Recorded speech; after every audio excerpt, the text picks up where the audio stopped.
On est très heureux de vous voir si nombreux et surtout, voilà, on est très heureux de recevoir ce soir Monia Chokri qui nous fait le plaisir, l'amitié de venir nous parler de son dernier film Simple comme Sylvain. Voilà. Donc, alors, comment ça se passe ici? On va discuter à peu près 40 minutes, 45 minutes autour de la cinéphilie de Monia, de son film. On va peut-être avoir le temps de passer un petit extrait, j'espère. Et puis après, il y aura la dédicace du DVD, du Blu-ray, qui se passera ici. Donc voilà, c'est à peu près le déroulé. Et puis il y aura vos questions, évidemment. Donc si vous en avez, on fera circuler le micro et vous pourrez poser vos questions à Monia Chokri. Voilà. Donc bienvenue Monia. Merci. Je suis contente même de voir que j'ai une femme chien. C'est vraiment la consécration. Comment ça? Bon, je n'ai pas prévu la gamelle pour le chien. Donc non, mais juste pour dire quelques mots, voilà, sur la boutique, on existe depuis 18 ans, on vend des DVD, on est aussi des éditeurs DVD. Et régulièrement, donc toutes les semaines, on essaie de faire venir un réalisateur, un comédien, voilà, dans le cadre de nos rencontres, pour discuter du film qui sort, mais aussi de la cinéphilie de l'invité et d'élargir un peu plus, parler de cinéma, en clair. Et moi, Monia, je t'ai connu comme beaucoup, je pense, dans les films de Xavier Dolan, voilà, Laurence Anyouez et Les Amours imaginaires et Laurence Anyouez. Ouais. Et puis après, je t'ai connue comme réalisatrice avec La femme de mon frère, Babysitter et Simple comme Sylvain. Tes longs métrages, je parle des longs métrages, je vais pas parler des courts. Mais voilà, et ça a été une surprise. Je suis allé de surprise en surprise, des films qui bousculent, qui interrogent, qui m'ont beaucoup fait rire. Donc moi, j'ai beaucoup de gratitude face aux réalisateurs qui me font rire. Je trouve que c'est vraiment un beau partage. Quoi. Moi aussi. Voilà. Et alors, je pose la première question rituelle, qui est celle de ton premier souvenir de cinéma, ou ton premier souvenir d'image de cinéma ou de film. Ça remonte à où et c'était où? C'est difficile de dire ma première image. Après, j'en ai quelques-unes. Disons que ma filmographie, elle s'est construite sur deux pôles. Mes parents ont vécu en France, ils se sont mariés en France. Donc, j'ai une partie de mon éducation qui vient vraiment de la culture française. Ils étaient très francophiles de la culture française et très cinéphiles.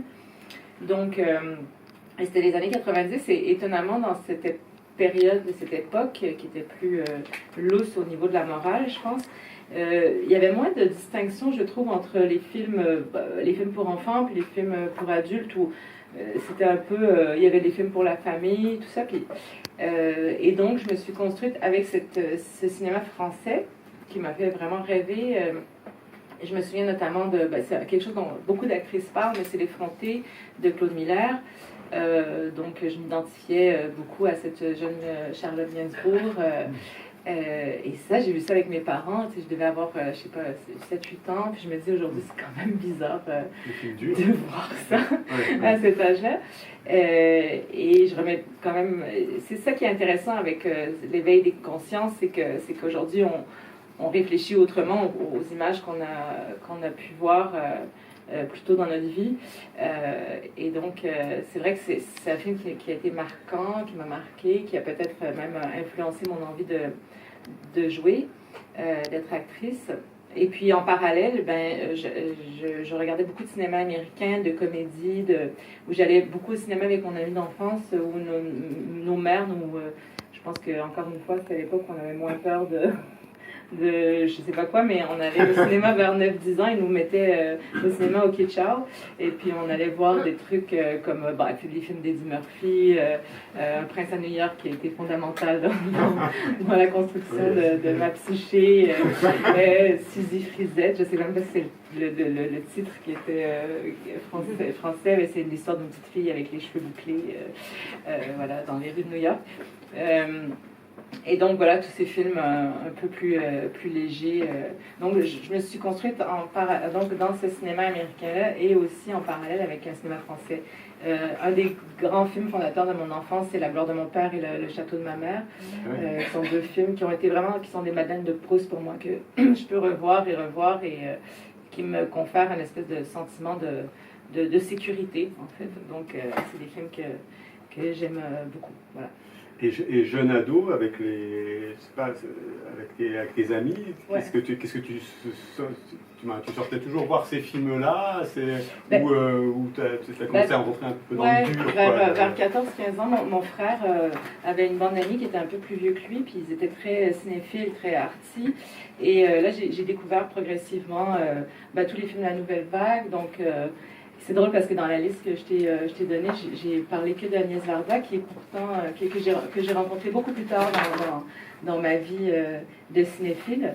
Tu as mis dans ta liste Cléo de 5 à 7 et Le Bonheur. Le Bonheur, qui est un film magnifique, mais qui ne porte pas bien son nom, qui oui, pas du tout c'est le paradoxe. C'est un film très dur. C'est l'ironie, mais donc j'ai découvert les Godard, les Truffaut, masculin, féminin, notamment de Godard que j'aimais beaucoup, et progressivement de Stalker, de Tarkovsky. Donc je me suis plongée un peu dans dans un cinéma qui était plus pointu, et c'était un peu c'était parce que ça m'intéressait, mais c'était aussi parce que j'avais envie d'être assez grande pour parler avec ces garçons qui étaient plus vieux que moi et être cool, et donc ça a été un peu voilà, j'ai commencé à m'intéresser à ce cinéma-là, un cinéma qui réfléchissait sur la structure, qui questionnait le monde un peu plus, voilà, donc, mais qui était un parcours assez cliché, je pense, des jeunes cinéphiles, de rentrer dans la nouvelle vague et de se trouver...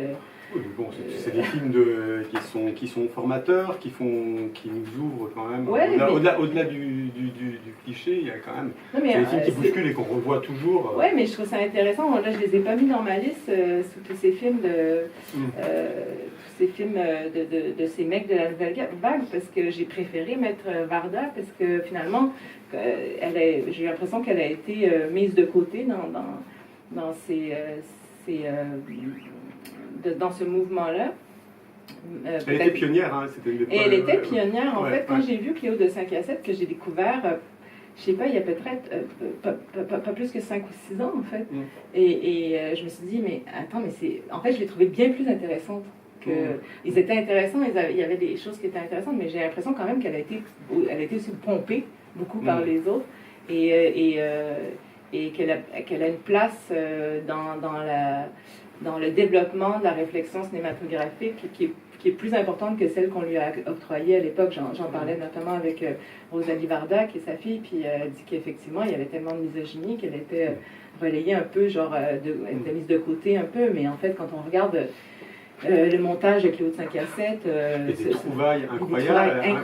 C'est magnifique, c'est génial, c'est profond, très inventif. Très inventif, c'est très audacieux aussi dans le storytelling, dans la dramaturgie.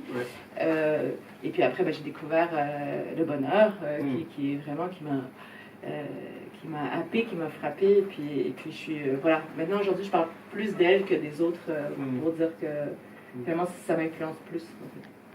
On l'avait fait venir ici, parler du Bonheur d'ailleurs, c'était une version qui était restaurée, et bon, elle était intarissable, elle était très bavarde. Ouais. Je crois qu'elle était partie, elle prenait le micro et vous ne le reteniez pas. Non, mais je regarde un souvenir assez ému. Et toi, donc tu fais le conservatoire, c'est ça, de théâtre? Ouais. Donc tu veux devenir plutôt comédienne? Oui, je fais le conservatoire à Montréal de 2002 à 2005. Et en fait, moi, j'ai 4, 5, 6 ans, je dis à ma mère, je vais devenir actrice. Et je dérogeais pas de cette idée. Tu sais, ma mère me disait oui, bon. Et on venait pas du tout de ce milieu-là. Tes parents faisaient quoi? Ma mère, c'est un métier qui n'existe pas vraiment ici, mais elle était syndicaliste, c'est-à-dire qu'elle a travaillé Comment ça? C'est-à-dire qu'elle faisait de la formation syndicale, elle a travaillé pour les organisations syndicales.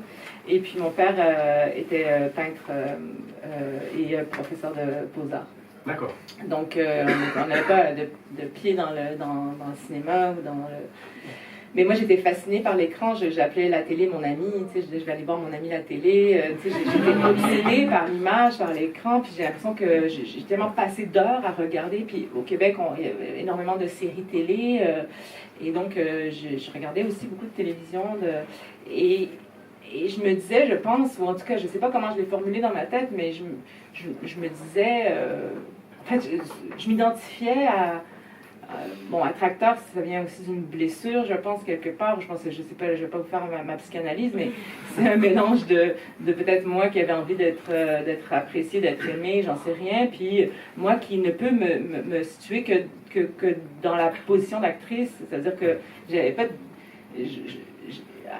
pas de modèle de femme réalisatrice. En tout cas, j'en connaissais pas vraiment, ou en tout cas peut-être inconsciemment, ou en tout cas je me posais pas la question, mais en tout cas j'adorais ce...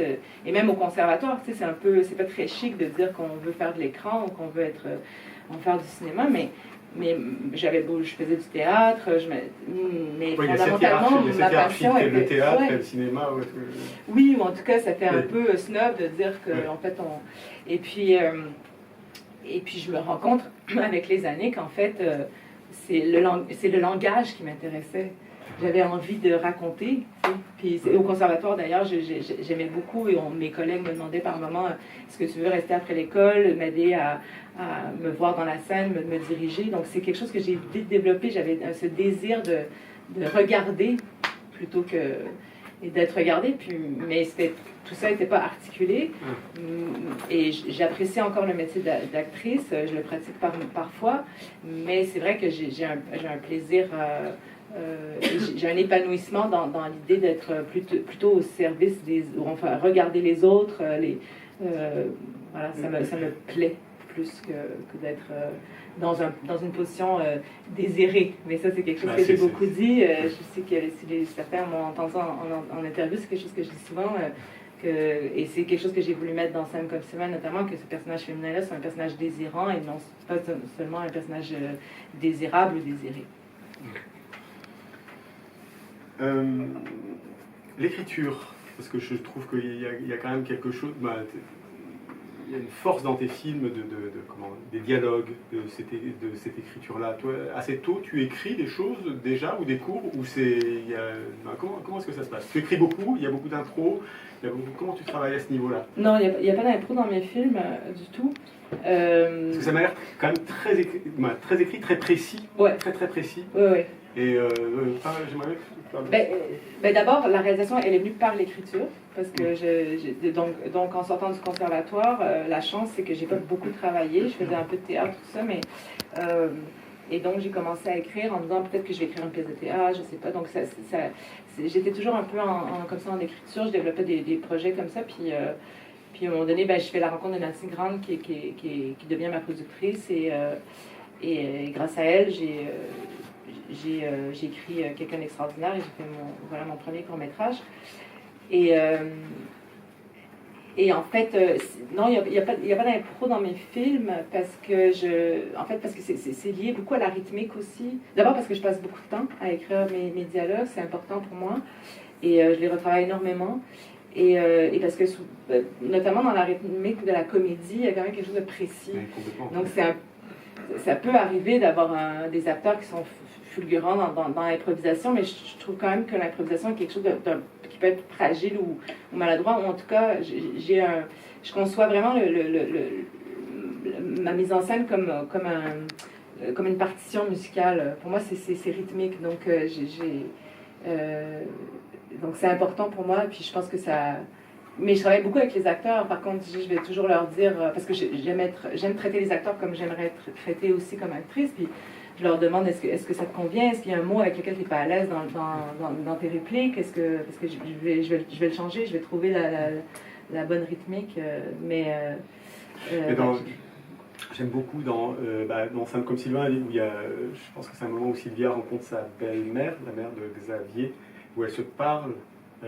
L'une sur l'autre. L'une sur l'autre. Ouais. Et ça, je vois pas. Non, mais moi, je les écris dans mes scénarios. Mais voilà, c'est ça. Mais moi, j'aime beaucoup parce qu'en fait, elles se parlent, parce que moi, j'ai pu vivre des choses comme ça, où les gens communiquent, ils s'écoutent pas. Voilà, c'est ça, exactement. Voilà, c'est ça. Mais c'est un peu compliqué. Voilà, mais pourquoi spontanément? Non, mais le fait spontanément, c'est drôle parce que mes détracteurs vont dire que je suis hystérique. Tu sais, c'est vraiment. C'est souvent la critique qu'on fait de mon travail, mais pourtant, moi, parce que j'écris ce que j'observe dans la vie. J'ai l'impression que c'est quelque chose qu'on fait souvent. Alors, en même temps, c'est intéressant parce que je pense qu'il y a quelque chose qui se développe dans mon écriture. Toutes les choses que je vais dire là, c'est des choses qu'on m'a dites. C'est pas parce que moi, je développe ma propre théorie sur moi-même. C'est juste qu'on m'a souvent dit, ah ben, tu sais, c'est intéressant parce que finalement, tu traites beaucoup de l'incommunicabilité, tout ça, puis donc la forme rejoint le fond dans ce style-là, notamment. Mais c'est parce que c'est quelque chose que j'ai observé, qu'on fait beaucoup, puis ça donne aussi du rythme à la scène, tu sais. Puis en fait, il y a une fonction que j'ai découverte sur Final Draft, donc qui est le logiciel d'écriture avec lequel je travaille, qui s'appelle Dual Dialogue, donc le dialogue en duel. Et en fait, quand on va écrire une réplique, ensuite on en écrit une autre en dessous, puis on peut mettre la fonction Dual Dialogue. Donc dans mes scénarios, on voit très bien quand est-ce qu'on doit parler l'un sur l'autre, en fait. Les dialogues sont écrits en parallèle. Et après, je travaille avec les acteurs pour ça. J'appelle ça des majeurs et des mineurs. Donc, on travaille ensemble en répétition. Donc, ça demande énormément d'écoute, évidemment, pour les acteurs, d'avoir leur texte sur le bout des doigts, puis après de pouvoir travailler en ayant assez d'écoute, mais en même temps en étant assez concentré pour pouvoir dire sa réplique. Et donc, je leur dis, ben, en fait, cette réplique-là, tu es en majeur, celle-ci, l'autre, l'acteur, toi, tu es en mineur, et vice-versa. Donc, on fait comme ça un travail. Et puis moi, après ça, en montage, je fais le travail où je mets en exergue ce qui est important dans... En fait, les mots ne sont pas importants. Ce qui est important, c'est qu'est-ce qui se passe dans la dynamique, en fait. C'est toujours ça, en fait. Qu'est-ce qui se passe dans une scène, c'est pas les mots, on s'en fout des mots, c'est quoi la dynamique, qu'est-ce qui se passe. Et... Il y a une scène qui vient dans Babysitter avec c'est la pédiatre qui demande aux parents de coucher leur enfant. Il y a un truc de répétition de boucle, un truc comme ça, un truc un peu absurde. Mais c'est même marrant parce que je ris à la première fois, je le revois, je ris. Moi, il y a une mécanique vraiment du comique qui fonctionne, qui opère à chaque fois. Et c'est agréable, c'est bien, c'est précis, c'est ça que je veux dire. Dans la comédie, il n'y a que de la précision. En fait, c'est un coup près la comédie, c'est drôle parce que c'est difficile parce que dans le drame, il y a quelque chose de plus poreux. Tu sais, quelque chose de, on sort d'un film, on va avoir un film ensemble, puis là, il y en a un qui dit, moi j'ai pleuré toutes les larmes de mon corps, l'autre dit, ouais, moi ça m'a touché un peu, mais bon, on s'entend sur un truc qui est quand même plus, comment dire, il y a moins de tension. Dans la comédie, c'est un coup près, tu ris ou tu ris pas. C'est simple. Donc, et quand on va voir une comédie et qu'on ne rit pas, on développe une espèce de colère. Je ne sais pas comment dire, mais moi, ça m'est arrivé de dire, mais comment les gens peuvent trouver ça drôle, c'est vulgaire, en fait. C'est des mots que je peux entendre aussi sur mes films, des gens qui disent c'est vulgaire, c'est pas... Parce que, je sais pas, ça nous met en colère quand on rit pas. C'est frustrant, mais quand on rit, ça marche, c'est cool. Et donc, je pense quand même, et moi, les cinéastes que j'aime, j'en ai quelques-uns dans ma filmographie, et les gens qui m'ont construite comme auteur, ce sont nettement des cinéastes de comédie, ou en tout cas qui travaillent un aspect de la comédie dans leur cinéma. On peut parler des frères Cohen, de Woody Allen. Oui, Woody Allen, c'est toujours un peu compliqué de parler de Woody Allen, mais non, mais alors, évidemment avec je me trompe peut-être. Pardon? Non, bien sûr, je l'ai mis exprès parce que. Pourquoi c'est compliqué?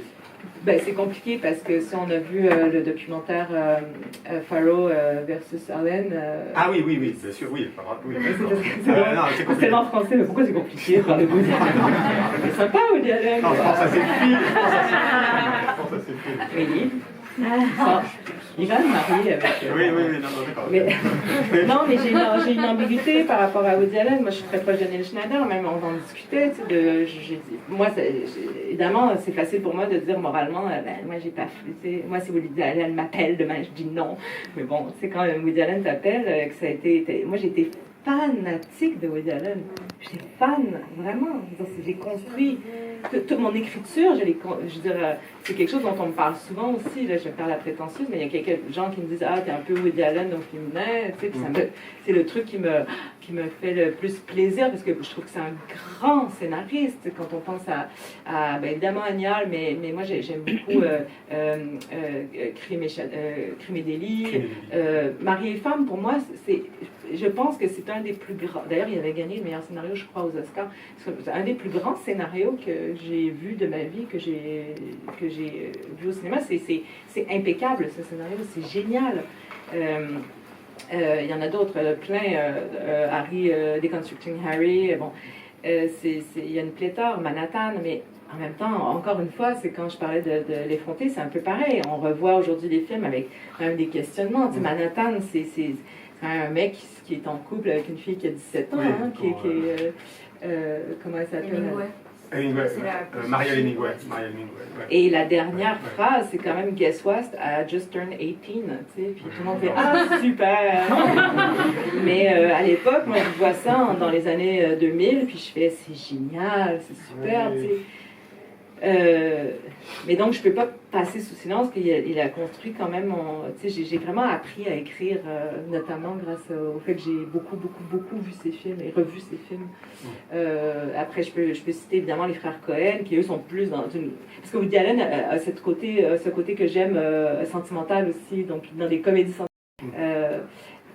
Mais après, si on parle de vraies forces comiques, les frères Cohen sont aussi des cinéastes qui m'ont énormément inspiré. Puis humour plus noir, plus sombre. Humour plus noir, bon, ils font de la comédie plus polar, tout ça. C'est moins dans les thèmes, mais ce que j'aime beaucoup des frères Cohen, c'est leur capacité à faire des comédies esthétiques. C'est-à-dire qu'ils utilisent la caméra aussi au service de l'humour, mais sans jamais faire de compromis sur l'esthétisme. Donc ça, c'est assez rare aussi, parce que souvent, et le genre de la comédie, elle est un peu dénigrée, notamment en festival, dans les festivals... pas dénigré, pas sélectionné. Pas sélectionné, parce que c'est un sous-genre. Alors que moi, je pense que c'est un des genres les plus difficiles à réussir. Donc, toi, par rapport à... Parce que au niveau de la grammaire, si on veut utiliser le grand mot, mais tu utilises beaucoup le zoom, les gros plans. Il y a beaucoup de choses qui... C'est très riche. C'est très riche et c'est très foisonnant comme proposition de mise en scène. Comment est-ce que tu penses ça? C'est-à-dire que c'est vraiment écrit à l'avance, chaque scène, chaque dialogue est vraiment calé avec là, ça va zoomer sur tel personnage, évidemment, tout ça, ou c'est quelque chose que tu trouves au tournage? C'est un peu quelque chose qui se développe. Alors c'est drôle parce que quand j'écris, là je suis en train d'écrire mon prochain film qui se passera en France d'ailleurs. C'est un appel à figurants ou à comédien? D'ailleurs, je vais vous dire que les figurants sont vraiment bons en France. Au Québec, les figurants sont dans un syndicat, puis c'est toujours les mêmes. Ils sont vraiment genre, ils sont pas mauvais, mais tu sais. Mais ici, ça me fascine toujours comment je trouve les figurants vraiment bons en France. À bon entendeur. Voilà. À bon entendeur. Mais qu'est-ce que je dis la forme, le tournage et le... Mais c'est ça, donc je dis, je l'écris. En fait, quand j'écris, c'est bizarre, parce que en plus, je me trouve nulle, parce que j'imagine des choses, ça dépend des moments, mais j'imagine souvent des choses assez nulles, tu sais, je vois pas vraiment de... Je me concentre vraiment comme sur l'écriture, j'imagine pas tant que ça, je mets pas en place forcément l'esthétique du film. Et c'est un mélange. Évidemment, je maîtrise peut-être de plus en plus l'objet cinématographique parce que j'apprends aussi, je suis meilleure en technique. Mais évidemment, je travaille beaucoup en préparation. La préparation est extrêmement importante. Pour moi, c'est le moment où je suis le plus anxieuse d'ailleurs parce que je veux vraiment être sûre de tout préparer comme il faut pour pouvoir me laisser la liberté de l'inconnu, en fait. Parce qu'évidemment, sur un tournage, il y a plein d'inconnus. Puis si on est surpréparé, ben après, c'est moins angoissant de savoir. Donc, par exemple, mon découpage est complet avant le début du tournage. Tu sais, je laisse rien au hasard. Et c'est là où je développe aussi, parce que le découpage, c'est aussi un autre vocabulaire. Tu sais, c'est l'écriture de l'image. Donc, pour Sam comme Sylvain, le zoom, c'est quelque chose que j'avais commencé même, j'avais fait un petit plan de zoom sur mon court-métrage Quelqu'un d'extraordinaire. Ensuite, sur La femme de mon frère, je l'avais un peu utilisé aussi, je l'avais exploré. Encore plus sur Babysitter. Et là, sur Sam comme Sylvain, j'ai dit à André Turpin, mon chef opérateur, j'ai dit, je veux que le film soit tout au zoom.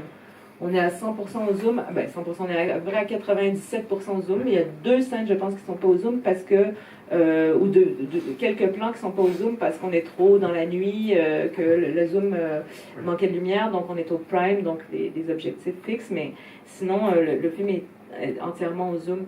J'avais ce désir-là pour Sam comme Sylvain parce que ça... Mais je ne fais jamais de choix esthétique pour le plaisir d'en faire. C'est parce qu'il faut que ça appelle le fond. Pour Sam comme Sylvain, j'ai imaginé... D'abord parce que je fais référence beaucoup au cinéma romantique des années 70, donc c'est un cinéma qui utilisait énormément de zoom, donc évidemment Love Story qui est un peu classique, mais d'autres films, les films de Sautet par exemple. Mais tu parles de Altman aussi. Altman beaucoup. Altman, donc oui. Altman a été une de mes grandes références. J'ai utilisé énormément le cinéma d'Altman pour Sam comme Sylvain, dont un film qui m'a beaucoup inspiré qui s'appelle Images, un film britannique. Et donc, Altman, il avait cette qualité de faire des... En fait, je voulais découper le moins possible. Je voulais essayer d'aller le plus longtemps dans les plans. Et donc, on était toujours sur dolly, sur rail et au zoom. Donc, on faisait un ballet comme ça avec la technique et les acteurs. Donc, c'était assez beau d'ailleurs. On était vraiment tous ensemble. Et puis quand je mettais en scène une scène, et puis on répétait ensemble. Je tournais en pellicule aussi, donc on répète beaucoup. Et donc, on faisait ce travail technique de mouvement. Puis après, j'amène toute mon équipe derrière le combo. On filmait les répétitions.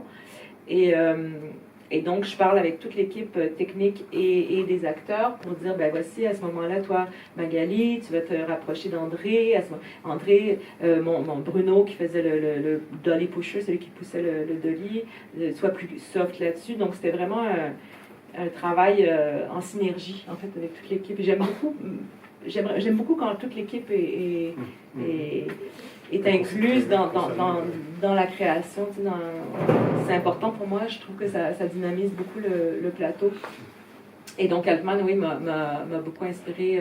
Donc, c'est ça, beaucoup dolly. Et puis, le zoom, ben, ça me permet d'ouvrir, de fermer l'espace, de créer. Ben, c'est pas lui qui l'a inventé, le Kurosawa faisait ça notamment. Mais j'ai trouvé ça hyper intéressant et formateur. Mais ça dynamise le plan, ça le stylise aussi. Il y a quelque chose où tout d'un coup, on va chercher quelque chose, une expression précise. Il y a quelque chose de très... Ben, c'est très émotif, le zoom aussi. Et puis, souvent, c'est ça colle bien avec... C'est moi qui l'opérais, le zoom. Ah, d'accord, ok. Oui, parce qu'on avait une télécommande à distance, et puis donc il y avait André qui était... Parce que comme André était très sollicité avec le dolly, avec les pannes de caméra, et ben en fait, moi, je me retrouvais beaucoup à faire le zoom, puis à pouvoir aller chercher moi-même ce dont j'avais besoin sans avoir expliqué précisément à mes techniciens ce que je voulais. Ouais. Voilà. S'il y a une question déjà, ou deux questions déjà.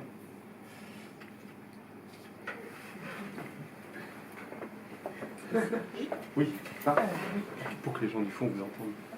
Bonjour. Moi, c'est pas une question, mais je voulais soulever le fait que je vous étudie en cours de comédie. Voilà, c'est ma 4e heure sur La femme de mon frère, qui est le seul que j'ai pas vu. Mais j'aimais déjà votre cinéma, mais voilà, mentionner que vous êtes déjà objet d'études à la fac. Mais qu'est-ce que vous voulez dire objet d'études? C'est-à-dire qu'à l'école, genre, on va regarder ça, puis on va en parler? On a un cours sur la comédie au cinéma, ce qui fait que mes premiers cours, c'était autour de OSS 117 et pas mal de films de Zanavicius, et du coup, on est passé sur vous. Voilà. Donc, il y a Michel et moi. J'aime bien OSS 117. J'aime bien le premier OSS 117. Il est pas mal, le premier, non? C'est le Caire, non? Les deux premiers. Le premier, c'est le Caire des Le Caire, le deuxième, Rio, est bien aussi. Après, j'ai pas vu celui de Nicolas Ledos, on l'embrasse. Lui, il n'a pas de problème à embrasser. On va faire un tableau. Oui, non, mais ça tombe là. Hein. Mais là, ça tombe. Ouais, là, comme des mouches. Non, mais à chaque semaine, c'est fou. Ouais, non, mais à chaque semaine, on me dit, ouais, il y a une enquête sur tel, machin. Mais alors, toi, qu'est-ce que tu... Moi, ça me touche. Parce que je vais vous dire, j'ai l'impression quand je viens en France que je prends une petite machine à voyager dans le temps et que je reviens un peu dans les années 80. Non, mais c'est vrai que... Je sais pas, c'est qu'au Québec, il y a quelque chose de tellement clair. Pareil, sur l'histoire de Depardieu, nous, ça fait... Dès que c'est sorti sur Depardieu, le premier ministre du Québec a lui retiré l'équivalent pas la Légion d'honneur, mais un genre de truc équivalent là, de reconnaissance, l'ordre, ouais. Et donc, il n'y a pas de question. Après, on est très nord-américain aussi là-dessus. Tu sais, on remet pas en question on remet pas en question la parole des femmes.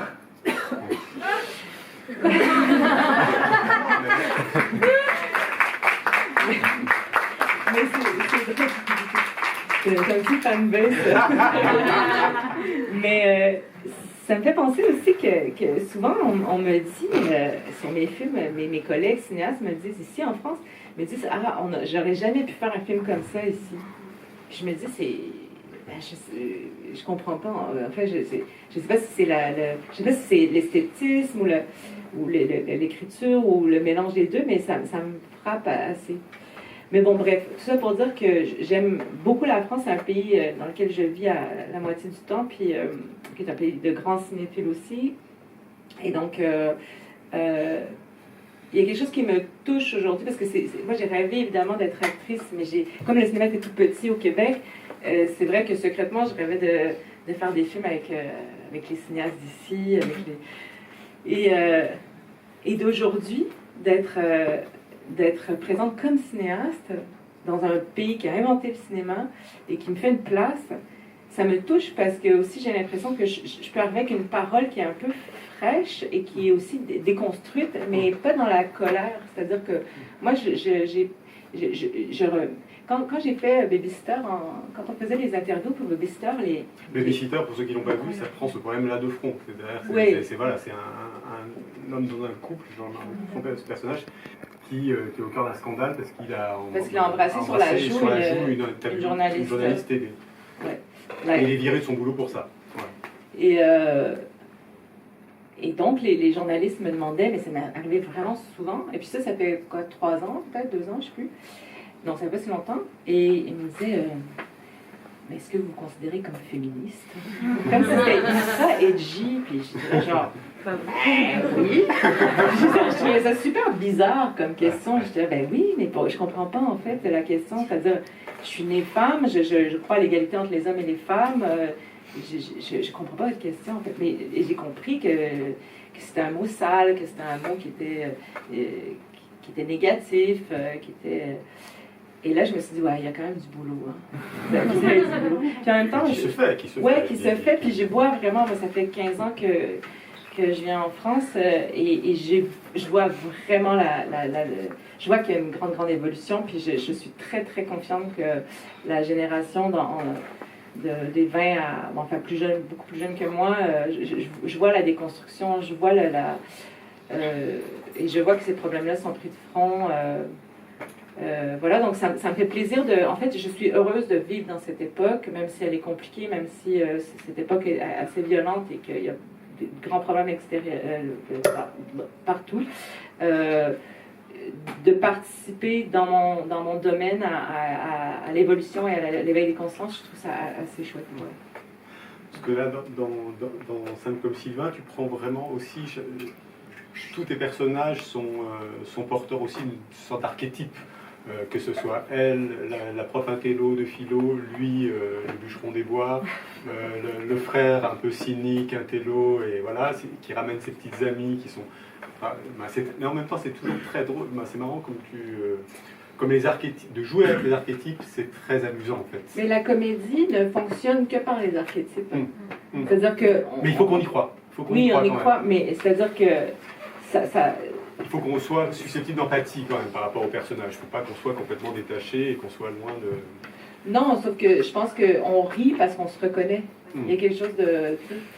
Et pour se reconnaître, il faut quand même qu'on fasse appel un peu, entre guillemets, aux clichés. Tu sais, par exemple, il y a certaines critiques qui disaient que ces clichés...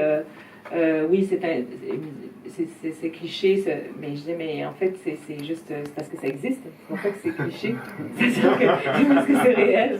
Et voilà. Donc, ouais.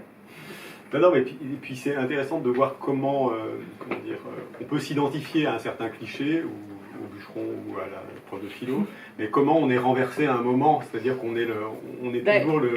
Ben oui, parce que, tu sais, c'est certes, parce que moi, j'aime prendre des archétypes, des clichés, puis les déconstruire, puis en fait, le personnage en fait, la comédie, Simple comme Sylvain, c'est une comédie romantique, mais il y a un élément qui est un peu distinct des comédies romantiques classiques. Alors, moi, je prends en fait, je prends tous les éléments de la comédie romantique qu'on reconnaît par la musique, par l'image, tout de suite on sait dans quoi on est.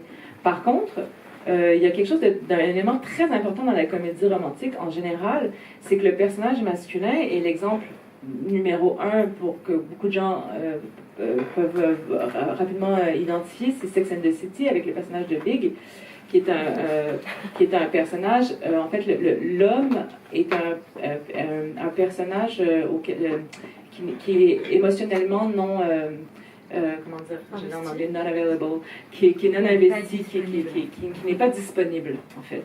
Et donc il y a cette idée que la femme va courir après cet homme pour lui plaire, pour le convenir. Et ce qui est très intéressant, c'est que donc 15 ans plus tard, je ne sais pas combien de temps s'est passé entre la série précédente et la nouvelle série, mais les fans ont crié vraiment au scandale en disant « Big, en fait, c'est un pervers narcissique. » Ouais, c'est-à-dire, oh, à quel point les gens ont évolué dans leur esprit. Et Sylvain, c'est un personnage qui veut s'engager. Donc, oui, c'est certes le mec viril, tout ça, mais fondamentalement, il a quelque chose qui est différent des autres personnages de comédie romantique. Voilà. Et elle est le centre du film, évidemment, c'est elle. C'est un personnage féminin, et on est quand même plutôt à l'écoute de son désir et de son univers fantasmatique. Ça, c'est quand même c'est étonnant, hein? Non, c'est pas étonnant. On parle des femmes et de leur intimité. Non, mais c'était important pour toi. C'était important pour toi. C'est important pour moi. C'est surtout que c'est ce que j'ai envie de raconter. Moi, je suis une femme. J'ai pas envie de dénigrer ni de magnifier les femmes. J'ai juste envie de les montrer comme elles sont, mais comme moi je suis. En fait, je dis même pas que je suis la porte-parole de toutes les femmes. J'ai juste, moi, en fait, dans ma vie intime, dans mes réflexions, je me questionne là-dessus, puis je crée des personnages qui ont plus ou moins mon âge, qui sont plus ou moins des alter-ego, mais qui sont plus intelligentes que moi, parce que je passe beaucoup de temps à les écrire, donc elles ont plus de répartie que moi, mais fondamentalement...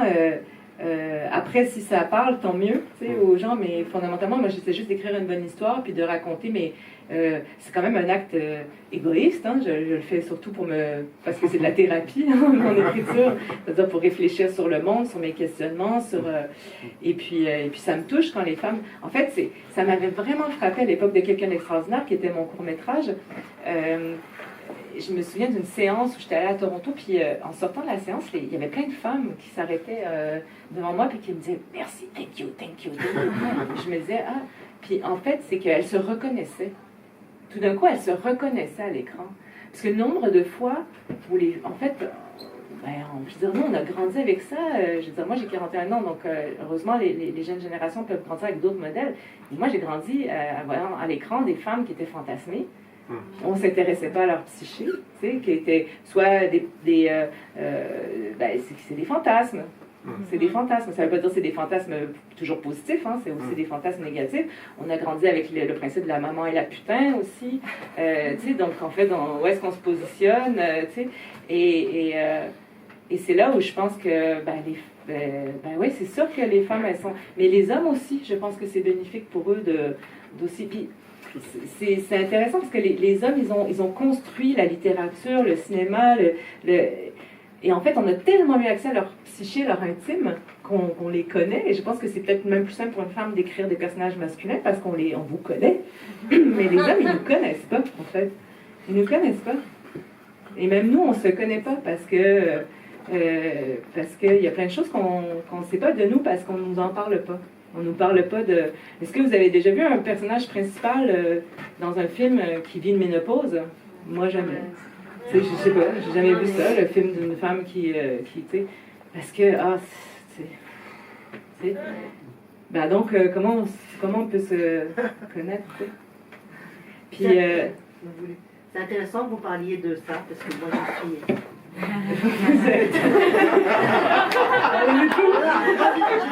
suis comédienne.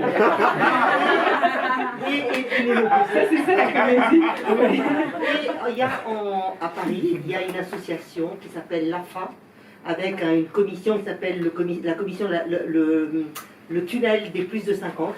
C'est-à-dire que les femmes, à partir de 50 ans, Elles deviennent des hologrammes. on y est ménopausé, on n'intéresse plus personne, on ne peut plus procréer, on n'est plus baisable, on n'est plus rien. Et c'est atroce, quoi. Et véritablement, moi je travaille beaucoup moins depuis quelques années parce que je pense qu'il y a dans l'imaginaire collectif, on est tous responsables, quoi. Je ne sais pas ce qu'on se dit sur les femmes, quoi, je ne comprends pas. Les mecs, après 50 ans, ils ont des problèmes aussi, quoi. Hein. L'andropause, etc. Enfin, bon, j'en passe, c'est des meilleurs. Hein. Bon. Mais non, mais on va continuer à mettre des comédiens de 60 ballets avec des filles de 30, mais c'est affolant. Et bon, moi, j'aimerais bien voir ce que vous pensez de ça. Et est-ce que vous pensez écrire sur les femmes de 50 ans et plus?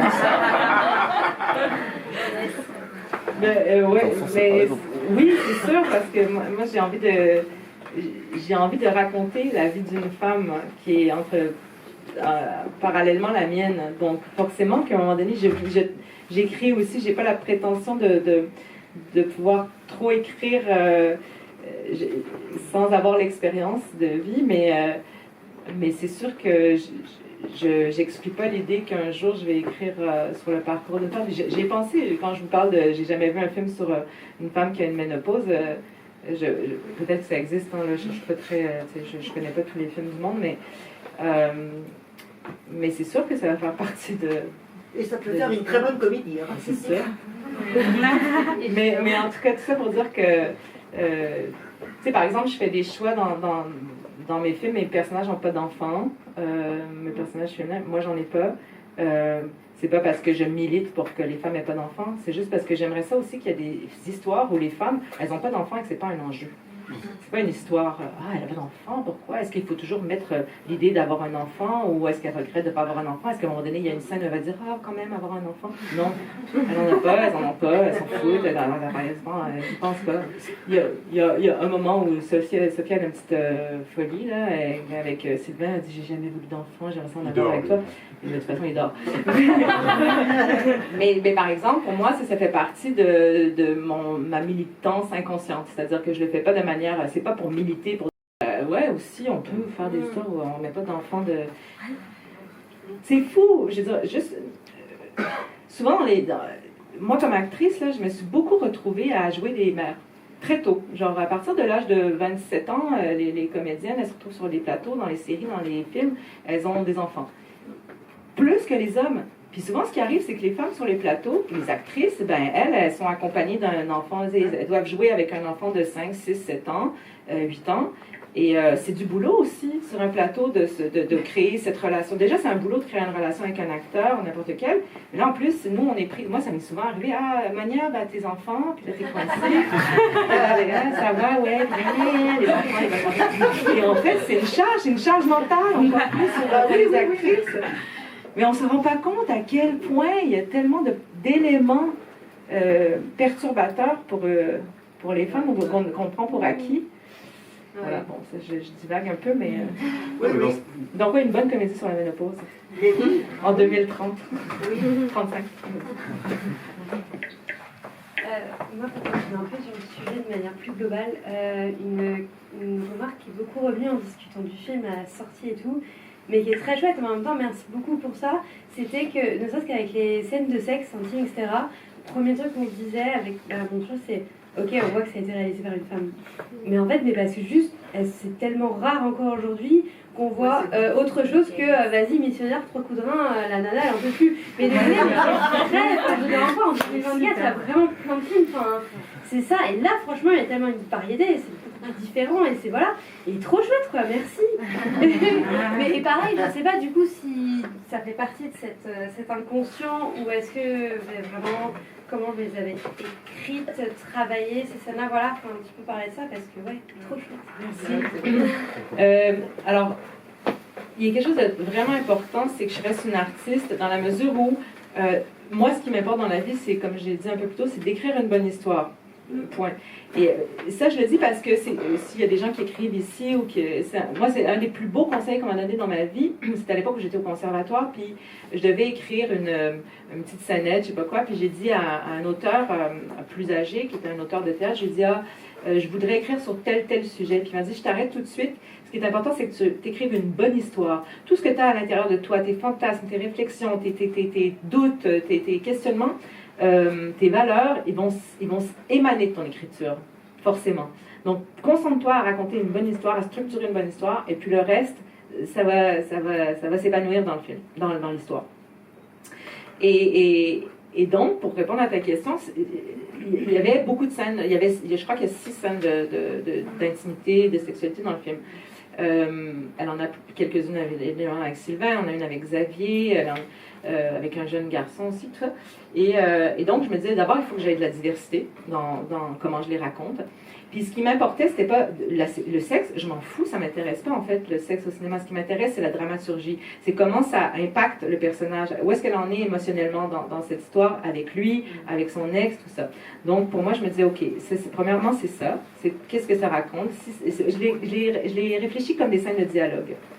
Et donc, j'avais certaines contraintes, c'est que j'avais pas envie de montrer le corps de l'actrice, d'abord. Pas, non, encore une fois, par militance, parce que c'est pas de la pudeur, c'est parce que ça ne m'intéresse pas. Je pense qu'on pouvait passer, je peux passer la sensualité par d'autres canaux, et qu'il y a tellement d'images pornographiques, sexuelles dans la vie, je n'ai pas besoin d'en rajouter, ça raconte rien. Et en fait, moi, comme spectatrice, quand je vois des films où il y a du sexe, où il y a de la nudité, je sors du film, en fait. C'est vraiment parce que moi, ça me... En fait, je me mets à voir les corps des acteurs, puis je me dis, elle est gaulée comme ça, lui, il est comme ça. Tu sais, je vois plus le personnage, en fait. Donc, ça m'intéressait pas. Et donc, c'est ce que je voulais raconter. C'était vraiment... Et puis, il y a des choses qui sont arrivées de manière inconsciente. C'est-à-dire que quelqu'un m'a dit, c'est la seule qu'on entend jouir. On n'entend jamais les personnages masculins jouir dans le film. Donc, je me dis, c'est intéressant, tu sais. Mais tout ça, j'ai l'air hyper intelligente mais en fait, tout ça, ça vient aussi juste par l'instinct, en fait, encore une fois, par l'inconscient. Mais c'est vrai que, par exemple, il y a une scène c'est pas une scène de sexualité, mais c'est une scène très consciente où j'ai fait une espèce de hommage renversé au mépris de Godard, où on voit le personnage de Sylvain qui est couché sur le ventre. En fait, qui est couché sur le ventre, on voit ses fesses, puis le personnage... Et j'ai posé beaucoup la question aux gens dans les Q&A que j'ai fait dans les questions-réponses. Est-ce que vous vous souvenez de la scène du mépris? Évidemment, tout le monde se souvient de la scène avec Brigitte Bardot, nue sur le lit. Mais je disais, est-ce que vous vous souvenez de comment est Michel Piccoli dans la scène? Et personne n'est capable de répondre. Ou presque, il y a toujours un geek là, qui est genre, oui, je me souviens. Mais fondamentalement, personne ne se souvient que Michel Piccoli, il est tout habillé dans la position dans laquelle j'ai mise Magali, c'est-à-dire up front, couché devant, en lui caressant les cheveux. Mais donc voilà. Donc j'ai fait un renversement. Voilà. C'est bon. Mais c'est la. Voilà. D'autres questions? Oui. Bonjour. Tu disais que donc, le film, ton dernier film, c'était une thérapie, et je voulais savoir si tu avais trouvé des réponses. L'écriture est une thérapie, c'est sûr. Des réponses, non, parce que ça aussi, ça ne m'intéresse pas d'être manichéenne. Ça ne m'intéresse pas de donner des réponses. Moi, ce qui m'intéresse, c'est de poser des questions. Et puis, ce qui m'a intéressé, c'est qu'en réfléchissant, moi, j'ai voulu écrire une histoire d'amour. Même le fait que ce soit... même le fait qu'il y ait un aspect politique dans le film, c'est-à-dire que le fait que ce soit aussi une histoire de rapport de classe, ça aussi, c'est venu après. C'est-à-dire que moi, j'ai écrit ce film-là, j'ai pas réfléchi 2 secondes à me dire c'est des personnes qui viennent de classes sociales différentes. Je voulais mettre 2 personnages qui venaient d'environnements sociaux différents, mais pas dans une manière consciente politique. C'est juste parce que je trouvais que dramaturgiquement, c'était intéressant.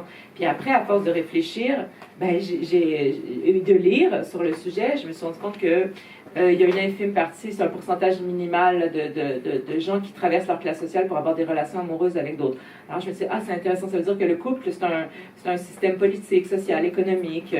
Donc tout ça, toutes les réflexions sont venues en écrivant le film. Après, moi, je vieillis aussi, donc est-ce que c'est une part de moi qui vieillit, puis l'expérience de vie? Est-ce que c'est mes films qui me...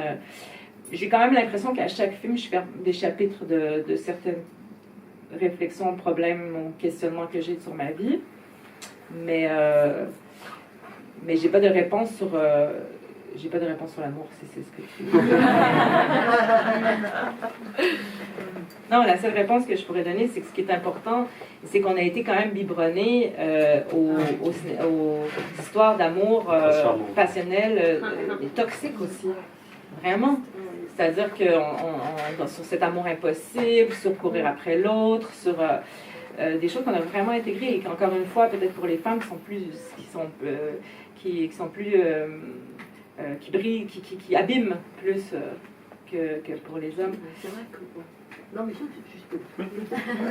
Non, parce que ça me passionne ce que vous dites sur le rapport de classe qui devient un problème politique.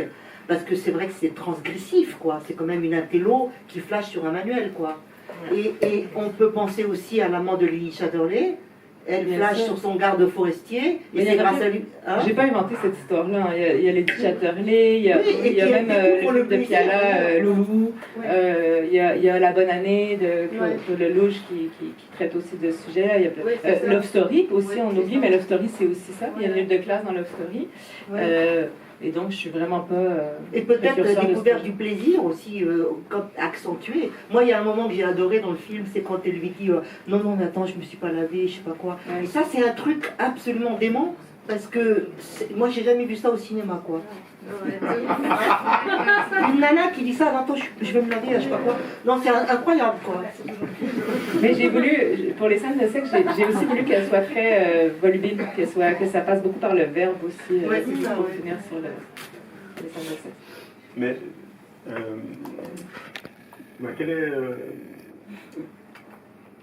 quel est par rapport à cet amour et cette différence de classe qui finit pas tu proposes une conclusion, c'est-à-dire une impossibilité ou une sorte d'impasse. Tu dis qu'il n'y a pas de réponse, mais en même temps, il y a un constat. C'est un constat plutôt réaliste, c'est-à-dire... après, j'ai jamais pensé à la happy end pour le film. Mais moi, en même temps, ce qui m'intéressait, c'est le parcours de Sophia. C'est pas vraiment cette histoire d'amour, est-ce que ça va marcher ou pas? C'est que comment elle se positionne, et en fait, elle trouve pas de solution aux relations amoureuses comme femme. Et j'ai aussi voulu présenter, puisqu'il y a évidemment plusieurs générations dans le film, mais il y a 3 personnages de femmes qui sont les mères, la mère de Sylvain, la mère de Sophia, puis la mère de Xavier, donc son premier compagnon, qui elle a un compagnon, mais qui perd la tête, qui est en phase qui devient Alzheimer, enfin qui est Alzheimer. Et donc il disparaît. Et en fait, c'est aussi parce que statistiquement, j'avais envie de raconter l'histoire des femmes de cet âge-là. Donc, elles ont plus ou moins entre 65 et 75 ans. Et en fait, moi, ma mère, les amis de ma mère, c'est toutes des femmes qui ont à peu près cet âge-là, elles sont toutes célibataires. Elles sont toutes seules. Puis c'est parce que les statistiques sont ceux-là aussi. C'est que cette génération-là, en tout cas de femmes, je pense qu'à un moment donné, c'est pas parce qu'elles sont... peut-être parce qu'elles sont moins attirantes, j'en sais rien, mais je pense pas. C'est parce que je pense qu'à un moment donné, elles n'ont pas trouvé de salut dans les relations amoureuses. Elles ont eu des enfants, elles ont fait des familles, elles sont épuisées. Elles veulent la paix. Elles veulent aller en voyage de groupe puis s'amuser au Vietnam. Je ne juge pas. Ça aussi, ça m'a frappée. Je voulais raconter ces femmes-là qui vivaient seules, qui avaient... Donc, la question me revient. Il y a aussi l'idée qu'un couple, je ne sais pas si tu avais vu ce film de Lina Wertmüller, vers une île, je ne me rappelle plus, vers des flots bleus, tout ça. C'est un couple en gros qui s'isole sur une île pour vivre son amour. Et évidemment, quand ils reviennent à la société, leur amour se craquelle et ne tient plus. Et ces 2 personnes, elle est d'origine bourgeoise et lui un couple. C'est un film incroyable.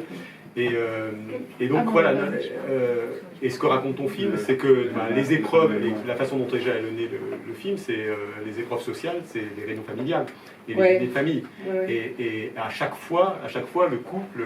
un couple, c'est un acte social. Hein. Ben voilà.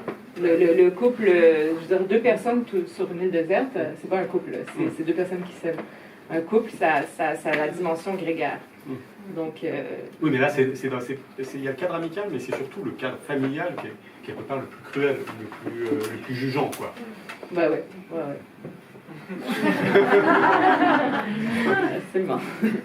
Non, Non, mais c'est la première chose qu'on demande aux gens quand on est en couple, que les gens, on dit, ah, j'ai rencontré quelqu'un, ah oui, il s'appelle comment, il a quel âge, il fait quoi dans la vie. Je veux dire, c'est sûr. Puis ça fait partie aussi. Puis en plus, d'autant plus que pour une femme, ça reste un ascenseur social, une relation de couple. C'est-à-dire que c'est pour ça que Sophia, c'est aussi, je dis souvent, c'est un film sur la honte, parce qu'elle, en fait, elle se dégrade socialement en choisissant cette passion. On voit qu'elle, économiquement, tu sais, elle prend un petit appartement, elle perd en niveau social. Parce que les hommes ont moins...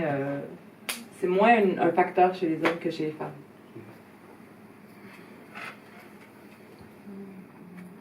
Question. Oui, allez-y. Donnez de la voix. Déjà, merci pour le film. C'est trop cool. Mais non, vraie question, parce que vous avez beaucoup parlé de la directive quand vous écrivez, filmez, etc. Mais les scènes les plus dynamiques du film, pour moi, c'est les scènes quand vous êtes à table, en soirée. Vraiment les scènes sociales. Et en plus, vous jouez dedans. Et je me demandais comment vous gérez ça, et surtout, si vous saviez déjà avant, vous allez jouer ce rôle-là, en plus, dans le film. Enfin, ça me questionnait. Non, je pensais pas jouer dans le film. En fait, après, je joue dans Babysitter, puis après l'expérience de Babysitter, je trouvais que c'était assez épuisant, donc j'ai pas voulu... je voulais pas jouer dans mon film, puis j'ai pas tellement de plaisir d'abord à me voir, c'est-à-dire à travailler sur montage. Et puis j'ai pas beaucoup de plaisir non plus à tourner comme actrice quand je réalise, parce que j'ai l'impression que je suis divisée, que je suis pas à un endroit ni à l'autre. Donc, je trouve ça assez éprouvant, en fait. La raison pourquoi je l'ai fait, c'est parce que Magali Lipinzondo, qui est l'actrice principale, donc Sophia, m'a dit « Pourquoi tu joues pas Françoise ?» Parce qu'il faut savoir qu'accessoirement, c'est ma meilleure amie dans la vie, puis on n'a jamais travaillé ensemble en 17 ans, on a gradué plus ou moins en même temps. Et elle a dit « Ce serait quand même chouette », puis en plus, on n'a pas inventé la complicité et tout ça. Et donc, je me dis, ah ouais, finalement, pourquoi pas, Françoise, elle a quelques scènes, mais ça va pas me bouffer trop de temps. Mais j'avais un peu oublié que Françoise, elle est quand même elle a des enfants, déjà, qui n'avaient jamais joué, des bouts de chou, et qu'elle a les plus grosses scènes, parce qu'elle a les scènes de groupe, notamment la scène de demande en mariage, de fête, tout ça. Et ça m'a vraiment mis, pour parler en bon québécois, de la broue dans le toupette, là, j'étais vraiment genre... Je peux pas te cacher que j'ai des petites larmes, pardon. J'ai des petites larmes d'angoisse sur certaines journées. Voilà, donc je pense pas que je vais en faire une habitude, mais je dis ça, puis finalement à chaque fois je fais un petit truc dans mes films. Et je le gère...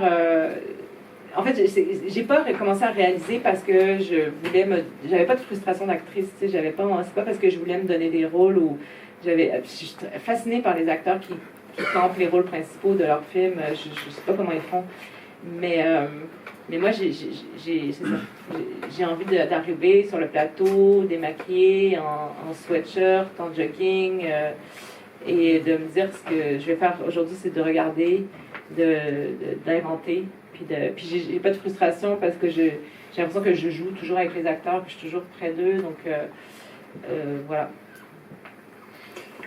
Monia, je te propose qu'on voit un petit extrait du film, 5 minutes, c'est la présentation de Sylvain. Voilà, c'est quand elle arrive au chalet, si ça te va. Ok.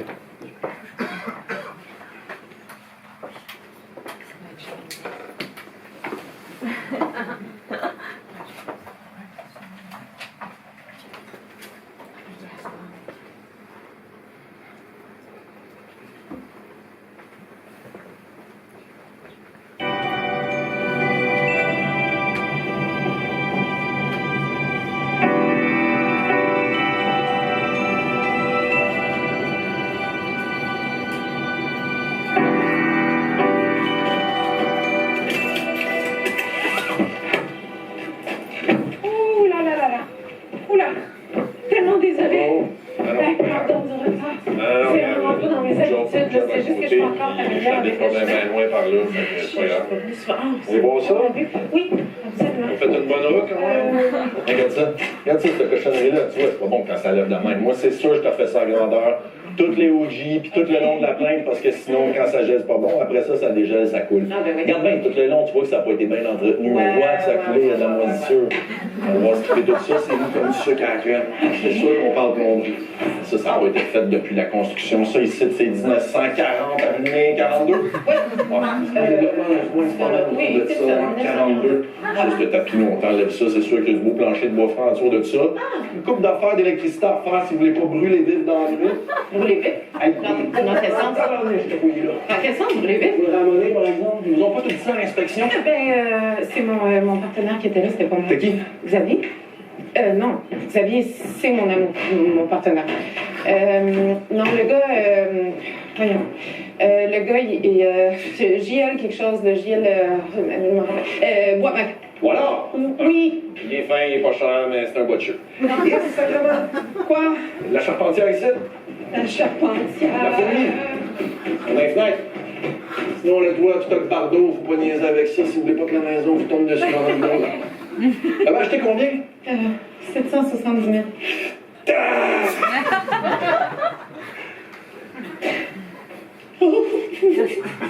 Ah non, là.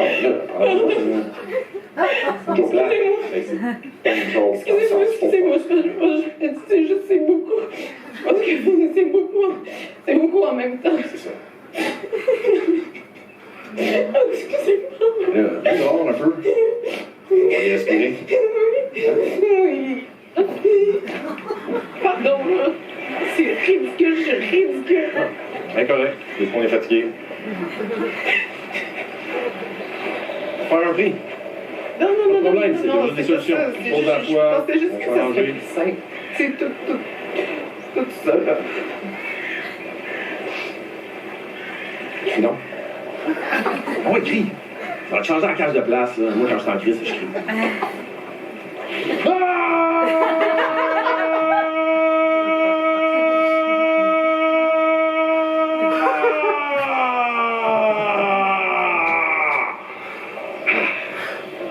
Viens. Vas-y.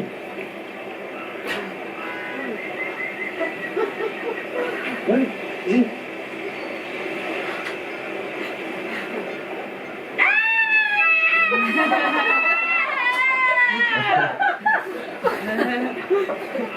On l'a joué comme cri, t'es roulé dedans, mais c'est correct. On se prend une bière. Faut que tu fasses connaissance avec le monde ici, si tu veux faire partie de la place. OK. Attends dans le bloc.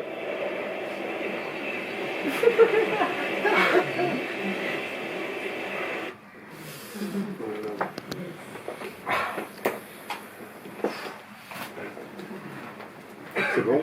C'est bon. C'est bon.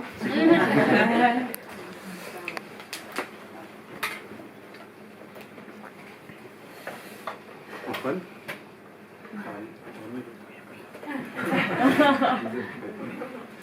La drôle.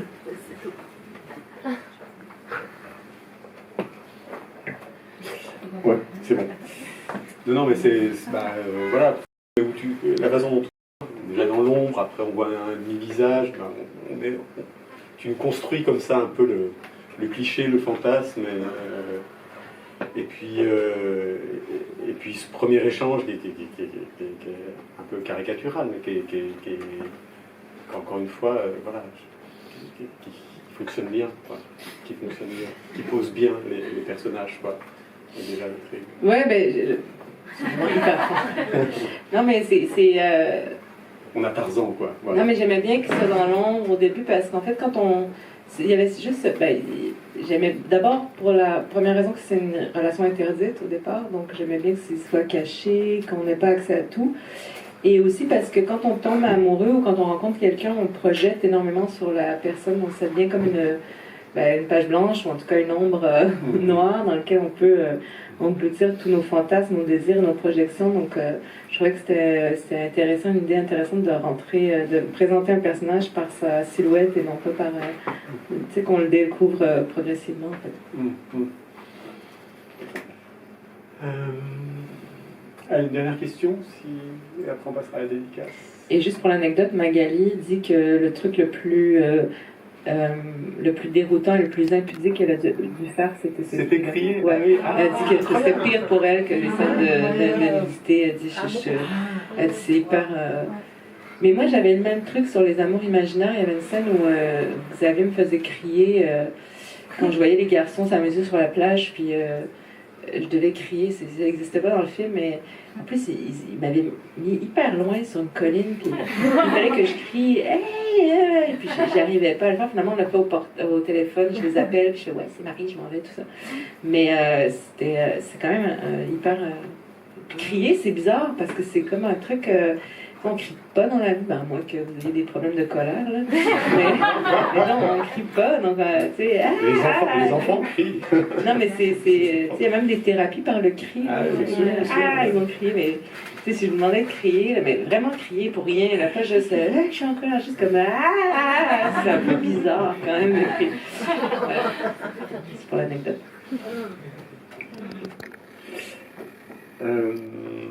Non, mais on a parlé de tes films, donc Il y a une question ici. Ah, mais il y a une question. Est-ce que c'est vous ou c'est le chien? C'est le chien. Tout à l'heure, vous disiez que vous réécriviez beaucoup les scènes de dialogue. Ouais. Et est-ce que vous les faites souvent relire? Est-ce que vous les dites à l'oral aussi beaucoup? Comment ça se passe cette phase d'écriture et de réécriture? Oui, absolument. Je toujours... D'ailleurs, je me tape beaucoup sur... C'est très difficile pour moi de... J'écris vraiment au compte-gouttes parce que c'est...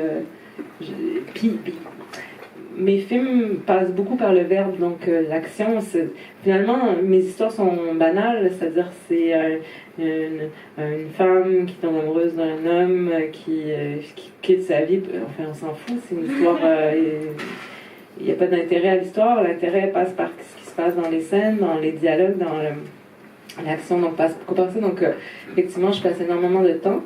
Et comme je suis comédienne aussi, je travaille beaucoup à l'oral, c'est-à-dire que je vais lire à haute voix pour voir si c'est plausible, si ça se dit bien, si...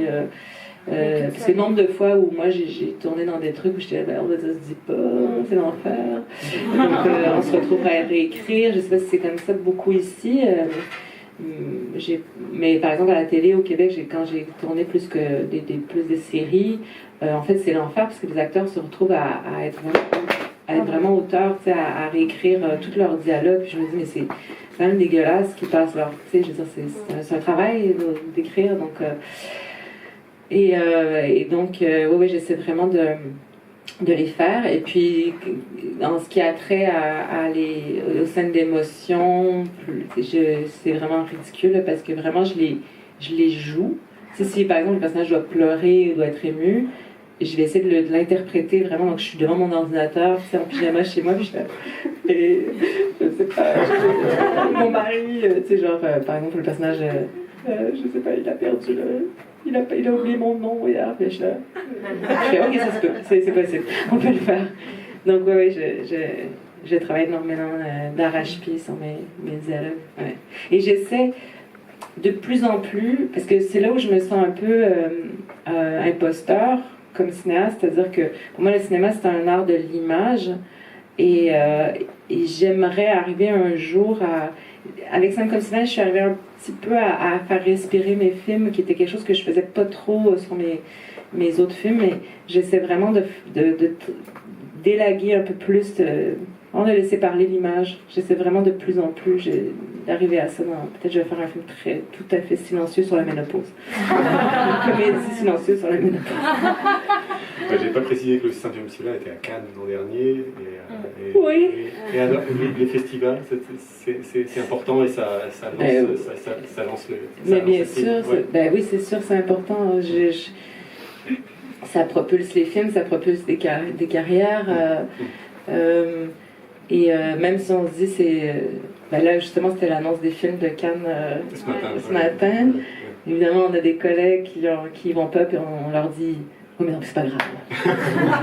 Mais c'est pas grave. On s'en fout de toute façon. Cannes, qu'est-ce que c'est devenu maintenant? mais finalement, quand on y est, on est là. Et en même temps, bon. Moi, j'ai toujours été préservée parce que j'ai pas été en compétition, dans la haute compétition, donc mais ça peut tuer un film aussi, on le sait, à Cannes. Et ben oui, c'est important parce que ça met en lumière le film. Moi, c'est comme ça que que mon film est distribué aux États-Unis, par exemple, qu'il est acheté dans plein de territoires. Puis je dis pas ça, ce qui est important, c'est qu'on fait des films pour qu'ils soient vus. Donc évidemment, s'ils sont mis en lumière dans des festivals, et on sait qu'il y a des films qui ont besoin de festivals pour exister. Ton prochain, tu veux en parler ou pas Non, pas encore. Pas encore. Donc, pour donner, je sais pas, des idées à des figurants potentiels. Non, mais ce que je peux dire, c'est que en fait, j'ai été très longue parce que je travaille sur le projet depuis le mois de décembre, plus ou moins, et à essayer de créer une structure. Alors, je savais de quoi ce dont je voulais parler, parler de sujet, mais j'arrivais pas à trouver ma structure. Et ça m'a pris un bon 3 mois. Je pourrais dire que j'ai commencé vraiment le scénario il y a 2 semaines à peu près, parce que j'arrivais pas à écrire un traitement à une colonne vertébrale sur le film, parce qu'en fait, on fait souvent des films en réaction à nos précédents. Et je pense que j'étais un petit peu tétanisée par l'engouement de scènes comme Sylvain. Puis et en plus, je suis intimidée aussi, je vous parle de manière en toute transparence, c'est intimidant pour moi aussi quand même d'écrire un film qui se passe dans un autre territoire, même si c'est un pays que je côtoie ou dans lequel je vis aussi, mais ça reste quand même une nouvelle langue. J'ai quand même peur, j'ai des peurs, je me dis peut-être que les gens, ce qu'ils aiment, c'est mon exotisme, même quand je vais arriver en France, ils vont se dire finalement ça nous intéresse pas, tu sais. Donc il y a plein de questionnements comme ça. Puis il y avait surtout je voulais pas écrire une histoire d'amour. Je voulais me distancier de ça, me dire ça y est. Un film contre l'autre. Un film contre l'autre. Et en fait, il y a quelques semaines, je parle au téléphone avec ma productrice Nancy, puis je dis je sais plus écrire, je sais pas comment je vais faire, c'est nul, je suis à chier. Tout ce que j'ai envie de faire, c'est d'écrire une histoire d'amour. J'ai dit j'aimerais écrire. Qu'est-ce que je lui ai dit? Quel film? J'aimerais écrire In the Mood for Love. C'est juste que cette histoire a déjà été écrite. Et en fait, elle m'a dit mais écris une histoire d'amour. J'ai dit pourquoi tu n'écris pas une histoire d'amour? J'ai dit, elle dit mais on s'en fout, de toute façon tu vas sortir ton film, je sais pas, dans 2 ans. Et puis elle m'a dit on est toujours content de voir les films d'amour. J'ai dit ok. Donc c'est une histoire d'amour, mais de manière un peu plus cynique. En tout cas, j'explore encore le couple, mais dans une autre structure. Voilà. Ah ben, on attend ça impatiemment. Un grand merci à toi. Merci.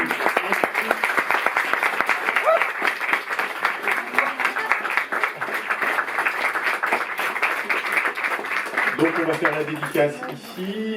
Vous pouvez acheter le DVD, le Blu-ray, voilà, les films de Monia à la caisse et venir ici pour vous les faire dédicacer.